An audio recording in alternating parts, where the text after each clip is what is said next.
আমল দেন, ইস্তেগফার করো। তিনজন লোক তিনটা সমস্যা রয়েছে, তিনটা সমস্যার জন্য একটা আমল দিচ্ছেন। এই আমলটা কি? তোর বাবারা কোন আমলটা কি? ইস্তেগফার। তখন উপস্থিত একজন লোক বলল, ওগো আল্লাহর ওলি, তিনজন লোক তিনটা সমস্যা রয়েছে, আপনি যদি তিনজনকে একটাই আমল দিচ্ছেন, কারণ কি?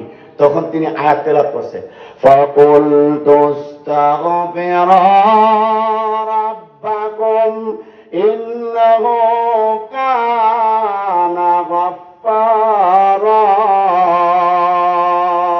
ইউরসিলিস সামাআ আলাইকুম মিদরারা।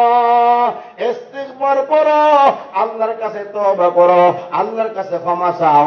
ইন্নাহু কানা গাফফারা, নিশ্চয় আমার আল্লাহ গাফফারা, অধিক অধিক অধিক অধিক পরিমাণে মাফ যিনি করেন তিনি হলো গাফফার। আল্লাহু আকবার। এরপরে ইস্তিগফার করো।